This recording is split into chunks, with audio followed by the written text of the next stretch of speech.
जिस देश में जिस वेश में परिवेश में रहो, राधा रमण राधा रमण राधा रमण कहो। ओ जिस देश में जिस वेश में परिवेश में रहो, ओ राधा रमण राधा रमण राधा रमण कहो। राधा रमण राधा रमण राधा रमण कहो। जिस संग में जिस रंग में जिस ढंग में रहो, हाँ जिस रंग में जिस ढंग में जिस संग में रहो, राधा रमण राधा रमण राधा रमण कहो। जिस देश में जिस वेश में परिवेश में रहो, ओ राधा रमण राधा रमण राधा रमण कहो। जिस रोग में जिस भोग में जिस योग में रहो, हाँ जिस रोग में जिस योग में जिस भोग में रहो, राधा रमण राधा रमण राधा रमण कहो। बोलो राधा रमण राधा राधा रमण कहो। जिस देश में जिस वेश में परिवेश में रहो, राधा रमण राधा रमण राधा रमण कहो। प्यारो राधा रमण राधा रमण राधा रमण कहो। जिस हाल में जिस काल में जिस चाल में रहो, हाँ जिस हाल में जिस चाल में जिस हाल में रहो, राधा रमण राधा रमण राधा रमण कहो। प्यारो राधा रमण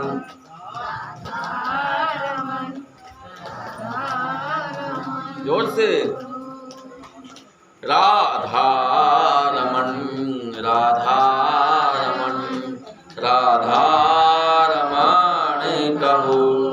हाँ राधा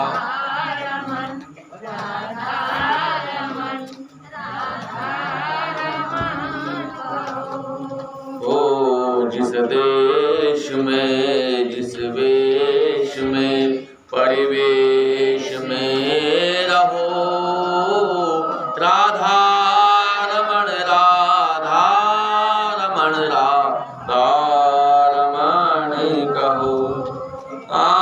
जिस धाम में जिस काम में जिस नाम में रहो, जिस धाम में जिस काम में जिस नाम में रहो, राधा रमण राधा रमण राधा रमण कहो। प्यारो राधा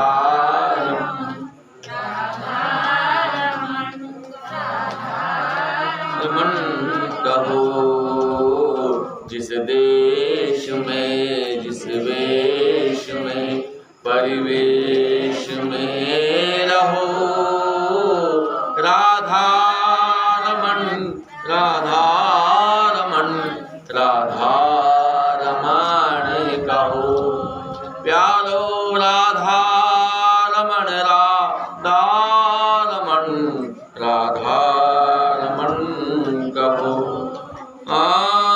ध्यान में, जिस ज्ञान में, परिधान में रहो। जिस ज्ञान में, जिस ध्यान में, परिधान में रहो। राधा रमण राधा राधा रमण कहो प्यारो। राधा रमण राधा रमण राधा रमण कहो। जिस देश में, जिस वेश में, परिवेश में रहो। राधा रमण राधा रमण राधा रमण कहो प्यारो। राधा रमण राधा रमण राधा रमण कहो। राधा रमण कहो। राधा रमण कहो। बोले राधा रमण सरकार की जय। आज के आनंद की जय। भजन एक और होगा कि कथा में चले? बताओ। अब तो बंगला में बोल रहे हैं, बोलो। घुमा से तो भजन ही होगा। चलो एक भजन और हो जाए।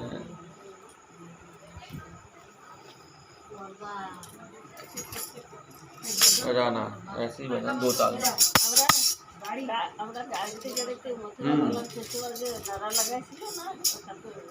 कृष्ण गोविंद गोपाल गाते चलो। कृष्ण गोविंद गोपाल गाते चलो। कृष्ण गोविंद गोपाल गाते चलो। मन को विषयों से हरदम हटाते चलो। कृष्ण गोविंद गोपाल गाते चलो। मन को विषयों से हरदम हटाते चलो। कृष्ण गोविंद गोपाल गाते चलो। देखना इंद्रियों के न घोड़े भागे। ये घोड़ा भगा, इंद्रियों के घोड़े भाग रहे हैं, जब ये टूट के भाग रहे हैं। अरे बैठ जाओ। देखना इंद्रियों के न घोड़े भागे। देखना इंद्रियों के न घोड़े भागे। उनमें हरदम ये संयम की घोड़े लगे। उनमें हरदम ये संयम के घोड़े लगे। अपने रथ को सुमार्ग लगाते चलो। अपने रथ को सुमार्ग लगाते चलो। कृष्ण गोविंद गोपाल गाते चलो। मन को विषयों से हरदम हटाते चलो। कृष्ण गोविंद गोपाल गाते चलो। काम करते चलो, नाम लेते चलो। काम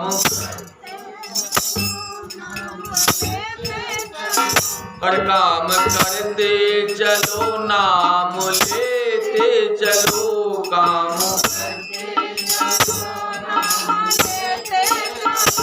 हर समय कृष्ण का ध्यान करते चलो। हर समय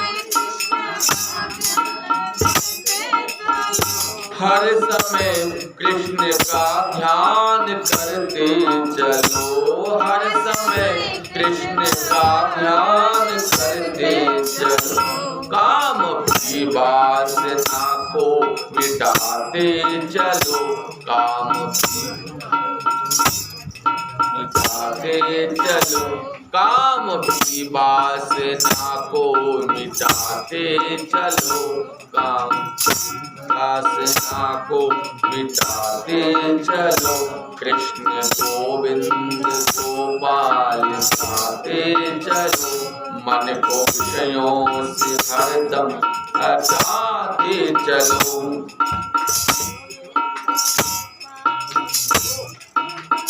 अरे दुख में तड़पो मती, सुख में फूलो मती।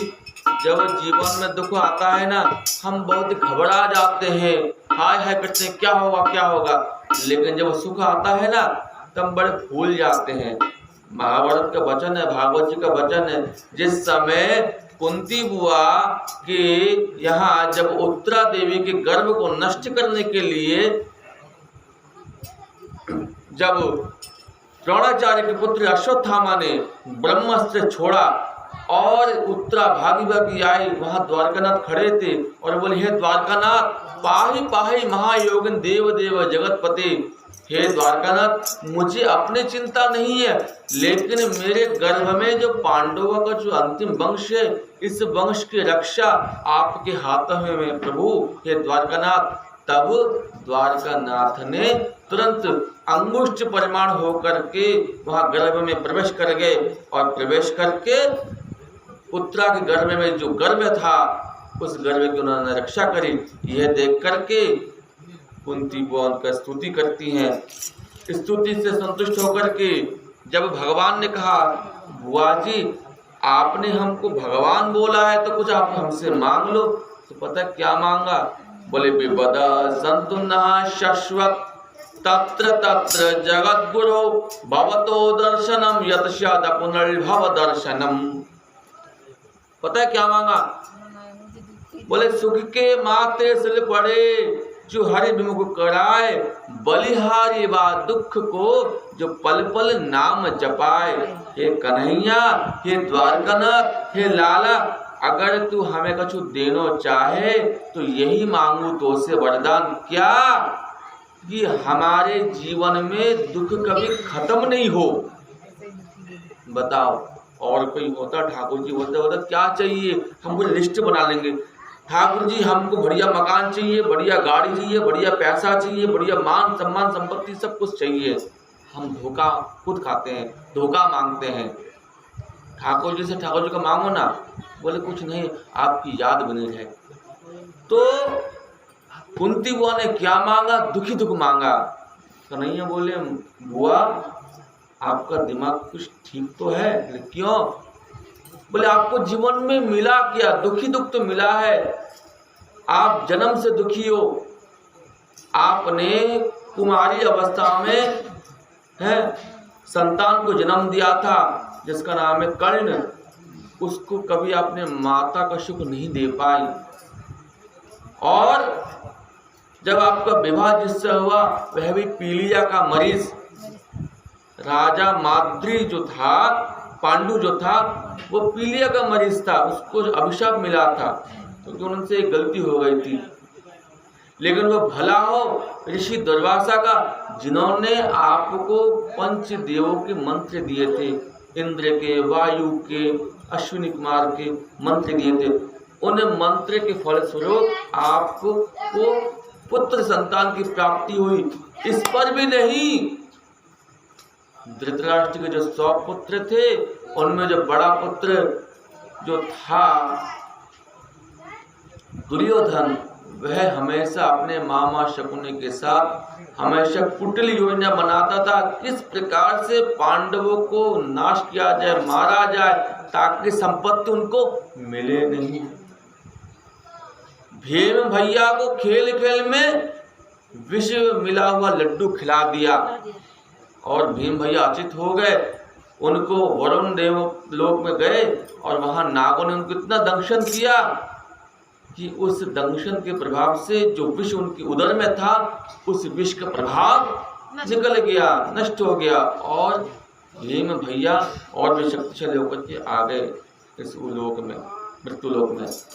उस पर भी नहीं, दुर्योधन ने छल किया, हम आपको राज देंगे लेकिन आपको गांव वालों के साथ आदिवासियों के संग रहना है। क्या किया? बोले जाइए, उनको आदिवासियों के संग रहने के लिए कुटिया बना दी और छल से ऐसी कुटिया बनाई जिसको बोला जाता है लाक्षा भवन। वो तो भला हो विदुर जी का, विदुर जी के बुद्धि के स्वरूप आपका जीवन बचा। उन्होंने किसी को भेजा था और उस लाक्षा भवन कुटिया में एक सुरंग निकाल के जब आप जंगल में आए, दुर्योधन ने समझा कि लोग सो रहे हैं, तो वहां पे उसके कुमंत्रणा के स्वरूप वहां अग्नि लगाई गई। उन्होंने सोचा कि लोग जल के भस्म हो गए, लेकिन उनकी किस्मत में ऐसी, बोले आपको जब जिंदा देखा तब दुर्योधन अंदर ही अंदर ईर्ष्या करने लगा, ये कैसे बच गए, इनको तो बचना नहीं चाहिए, जिंदा कैसे हो गए। द्रौपदी के साथ विवाह हुआ, उनकी ऐसी कुदृष्टि द्रौपदी देवी के ऊपर, तब उन्होंने जबरदस्ती युधिष्ठिर भैया को दूध कीड़ा में हराया और उन्होंने द्रौपदी को जीता। सिर्फ यही नहीं, द्रौपदी को वस्त्र उल्लंघन करने का प्रयास कर रहे थे, लेकिन वहां पर जाकर के मैंने रक्षा करी, मैं स्वयं वस्त्र बन गया, दुशासन खींचते खींचते हार गया, लेकिन द्रौपदी को वस्त्र नहीं खोल पाया। ऐसी कृपा, इतना दुख आपको मिला, उस पर भी नहीं, इन्होंने आपको 12 वर्ष का वनवास दिया। 12 वर्ष का वनवास है, फिर भी उन्होंने क्या किया, शकुनी मामा ने योजना बनाई, भांजे आज हमारे हस्तिनापुर में एक ऋषि आ रहा है, नाम है दुर्वासा ऋषि, इन दुर्वासा ऋषि को प्रसन्न करो। दुर्वासा ऋषि प्रसन्न हो गए, बोले क्या चाहता है बच्चा? बोले प्रभु ऋषिवर, हमें कुछ नहीं चाहिए, हाँ इतना आपसे निवेदन है, मेरे बड़े भैया युधिष्ठिर आजकल अपने भाइयों के संग वनवास में है, उनके मन में संकल्प है कि मैं 12 वर्ष का वनवास लूं, तो 12 वर्ष के वनवास में वो है, तो वो भी साधु सेवा करने में बहुत संतुष्ट होते हैं, आपसे निवेदन है आप उनके यहाँ जाइए। इनने सोचा ये दुर्वासा ऋषि को सेवा से संतुष्ट कर नहीं पाएंगे, दुर्वासा ऋषि उनको अभिशाप देंगे, वहीं भस्म हो जाएंगे। उन्हें क्या पता द्वारकानाथ ने क्या रच के रखी पहले ही। दुर्वासा ऋषि पहुंचे, मतलब कब पहुंचे? जब द्रौपदी जी का भोजन हो चुका था, पहुंच गए, बोले बेटी भिक्षांग देही। जब आके देखा देवी द्रौपदी ने, बाबा बोले ऐसा है बेटा, हम 5-7 जो है संत लोग हैं, हम आज आपके यहाँ भोजन ग्रहण करेंगे, अभी हम गंगा स्नान करने जा रहे हैं, आप तब तक तैयारी करो। दुर्वासा ऋषि अपने सांग पांगों के संग गंगा जी में स्नान करने गए। इधर द्रौपदी बोले हे ठाकुर जी, हे द्वारकानाथ, हे द्वारकाधीश, हे सखे, आप तो मुझे अपना बहन मानती हो, आज इस बहन तो बहुत बड़ी विपदा आ गई है। द्वारकानाथ प्रकट हो गए, कहो बहना। बोले देखो ना, बड़ी अजीब समस्या है, सूर्य भगवान का दिया हुआ पात्र, इसका ये वरदान है कि जब तक सबका पेट न भरे इसमें अन्न कभी खत्म नहीं होता, लेकिन मैं अगर अन्न पालूं इसका अन्न वहीं खत्म हो जाता है। अब ये अगले दिन के लिए इसमें होगा, अब बताओ कैसे करूं? दुर्वासा ऋषि आए संतों के संग, उनको मैं कैसे भोजन दूं? बोले अच्छा। बोले बहना ये कटोरी जरा मुझको दिखाना। द्वारकाधीश ने कटोरी को इधर उधर देखा, देखा उसमें एक अन्न का दाना उसमें बचा था। बोले बहना एक गिलास जल दो।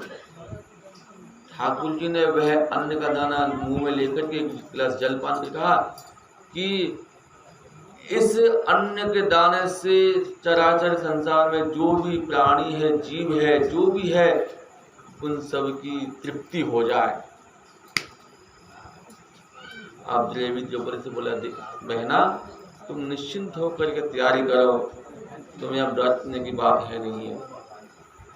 अब इधर गंगा जी में स्नान करते हुए दुर्वासा ऋषि और उनके जो सांगोपांग संत थे, गायत्री जप करते हुए उनको डकार आ गई। बोले भैया हमने भोजन तो किया नहीं है, डकैत कैसे आ रही है? अब दुर्वासा ऋषि बोले सुनो भैया क्या करना है? तो संत मंडली बोले बाबा हमारी तो बस की नहीं, ऐसे लगा कि अभी भी पाए हो, ओवरफ्लो हो गया है, अब पानी की क्षमता नहीं है, यजमान के यहाँ जाएंगे पानी पाएंगे तो यजमान उल्टा हमको सुनाएगा। दुर्वासा बोले सही कहती हो, मैं तो देता हूँ क्रोध में सबको दंड श्राप, परंतु आज लगता है श्राप मुझको मिलेगा। ऐसा करो हमें जाना नहीं, हम उल्टे लौट चलते हैं। भीम भैया को भेज दिया द्रौपदी ने। अब भीम जी जो ही वहां पहुंचे देखा, अरे संत महात्मा गण आइए पधारिए, आपकी प्रसाद की व्यवस्था करें। बोले नहीं जजमान हमको पाना नहीं है। वो दूसरे किनारे से गंगा जी उठ करके और चले गए। कन्हैया बोले बुआ ऐसे ऐसे उत्पात हुई। इस पर भी दुर्योधन को मालूम पड़ा, उसको मन में शांति नहीं हुई। अचानक से किसी न किसी माध्यम से आपकी 12 वर्ष की वनवास में आपको देख लिया और सूचना दे दी कि महाराज हमने पांडवों को फलाने जगह देखा है।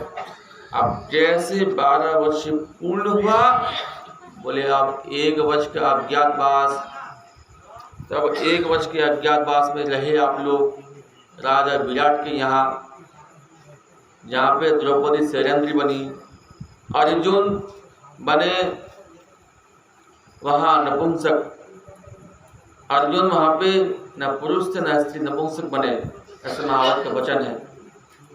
और भीम भैया रसोइया बने,